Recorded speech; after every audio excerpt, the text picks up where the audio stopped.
सनितपुर डिस्ट्रिक्टआव जेसेबां माने जों एनडिएफबि फेक्सन दङमोन बे फेक्सनफोरखौ जों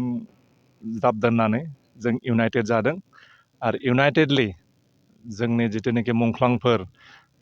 बर'लेण्डनि सोमावसारनायाव जे जों एनडिएफबिआ मोनसे आर्म्स स्ट्रागल खालामदोंमोन भिगरास मोनसे आर्म्स स्ट्रागल खालामदों 35 इयार्स आर्म्स स्ट्रागल खालामनाय जायफ्रा माने मुंख्लं जालांबाय बे मुंख्लंफोरखौ दिनै जों सुंग्रिदों जों फेक्सन गैयालासेनो जों इउनाइटेडलि खालामदों आरो जों इयुनावबो जों बिदि जोंनि मुंख्लंफोरखौ जों सिबिबाय थागोन जों सुंग्रिबाय थागोन बेनो जोंनि थांखि आरो गुबुन दिगफ्रावबो फालिदों जों उदालगुरियावबो खालामदों बेनिफ्राय क'क्राझाराव इउनाइटेडलि बेयावबो फेक्सन गैयालासेनो माने इउनाइटेडलि खालामदों बे जोंनि थाखाय जोंनि बर' माहारिनि थाखाय मोनसे मोजां मेसेज आरो मोजां मोनसे नेरसोन आरोखि फैबाय थानाय समाव जों डिस्ट्रिक्ट वाइज खालामगोन आरो जों मोनसे इउनाइटेडलि सेन्ट्रेल हिसाबै जों गिदिरै खालामगोन उनाव जों साबसिन खालामनो नाजागोन बेहाय जों एनडिएफबि दङ एनडिएफबि आरडि ग्रुपनि दङ एनडिएफबि एस ग्रुपनिबो दङ बेनिफ्राय जोंनि एनडिएफबि जाय बिथांमोना माने आजिरा लानानै थादोंमोन सारेन्डार खालामदोंमोन जों गासिबो जयै दङ आरोखि जोङो 34थि नेशनेल डेम'क्रेटिक फ्रन्ट अफ बर'लेण्डनि जा मुंख्लं सान बेखौ जोङो फालिदों आरो जोंनिया गिबि मुंख्लं जानाय बिथाङा जाहैबाय बिबां बरगोरा बिथांनिफ्राय लानानै जोङो दिनैसिम 34थि बोसोर जोङो आगान सुरबाय मुंख्लं सान फालिनाया आरो बेखौ जोङो इयुनावबो फालिलांबाय थागोन जाय बिथांमोननि मुंख्लं जालांनाय बिथांमोननि मावनाय दांनाय बिथांमोननि सेक्रिफाइस जेसेबांनाखि बिथांमोना खालामलांबाय बिथांनि थाखायनो जोङो दिनैहाय जोबोद आलो गोजोनै दङ आरो बेखिनि स्टेजाव जोङो सफैनो हादों बेनिखायनो जोङो बिथांमोनखौ दिनैहाय जोङो फालिदों मुंख्लं सानखौ फालिदों बिथांमोननो जोङो बिबार बावदों जोङो आलारि बाथि सावनानै धुप धुना सावनानै बिथांमोनखौ जोङो सिबिदों आरो जोङो बेखौनो आसा खालामगोन जे बिथांमोननि जिउ आरो आत्माया जाहाथे सोरगोआव आलो गोजोनै अराय सम थाबाय थायो आरो जोंनो इन्सपाइरेसनखौ हरबाय थानो हायो बेखौ जोङो आसा खालामो माखासेफ्राथ' मोनबाय रिभलिउसननि जा लेखा बिलाइ मोननांगौ बेखौथ' मोनबाय दा आरोबाव दंबावो बेखौहाय जों आसा खालामो गभर्नमेन्टआ थाबैनो होगोन होननानै जों आसा खालामो आरो बेखौहाय गभर्नमेन्टआ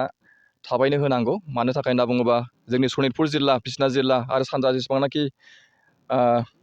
जिल्लाफोर दंबावो बेफोरथ' जोंना बिटिसियावबो गोलैयाखै बिएसियावबो गोलैयाखै आरो दाख्लै बावैसो जालांनाय जा बिटिआर सक्ति बेयावबो जोंना गोग्लैयाखै बेनिखायनो सोरखारा थाबैनो होनांगौ होननानै जोङो खावलायो आरो बियो थाबैनो जानांगौ माखासे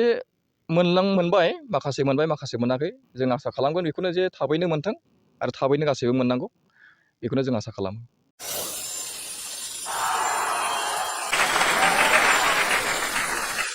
শ্রদ্ধাৰ কোকৰাঝাৰবাসী জনগণ ইয়াৰ দ্বাৰা কোকৰাঝাৰ নগৰ কাৰ্যকৰ্তা সমিতিৰ অন্তৰ্গত অঞ্চলত বসবাস কৰা জনগণলৈ এটা জৰুৰী ঘোষণা আগবঢ়োৱা হৈছে কোকৰাঝাৰ নগৰ কাৰ্যকৰ্তা সমিতিৰ প্ৰপাৰ্টি বা হোল্ডিং টেক্সৰ সেল্ফ এছেছমেণ্টৰ আৰু ৰি এছেছমেণ্টৰ কাম চলি আছে যিসকলে সেল্ফ এছেছমেণ্ট আৰু ৰি এছেছমেণ্টৰ কামবোৰ এতিয়ালৈকে সম্পূৰ্ণ কৰা নাই তেওঁলোকলৈ আমাৰ বিনম্ৰ অনুৰোধ আপোনালোকে অতি সোনকালে অনলাইন যোগে সেল্ফ এছেছমেণ্ট আৰু ৰি এছেছমেণ্টৰ কামসমূহ সমাধান কৰি লওক তাৰ বাবে আপোনালোকে অনলাইন যোগে প্লে ষ্ট'ৰলৈ গৈ Assam property tax apps download কৰি এই এপছৰ দ্বাৰাই আপোনালোকৰ আধৰুৱা কামবোৰ সম্পূৰ্ণ কৰি ল'ব পাৰিব নতুবা play.google.com/store/apps/ৱেবছাইটৰ জৰিয়তেও আপোনালোকে আপোনালোকৰ কামবোৰ সমাধান কৰি ল'ব পাৰিব যদিহে আপোনাৰ অনলাইন যোগে আধৰুৱা কামবোৰ সমাধান কৰিবলৈ অসুবিধা হৈছে তেনেহ'লে আপুনি কোকৰাঝাৰ নগৰ কাৰ্যকৰ্তা সমিতিৰ অন্তৰ্গত ৱাৰ্ড কমিছনাৰৰ কাৰ্যালয়লৈ গৈ প্ৰয়োজনীয় আবেদন পত্ৰ অৰ্থাৎ ফৰ্মখন সোনকালে সংগ্ৰহ কৰি লওক বিতংকৈ জানিবলৈ কোকৰাঝাৰ নগৰ কাৰ্যকৰ্তা সমিতিত হৈ যোগাযোগ কৰিবও পাৰিব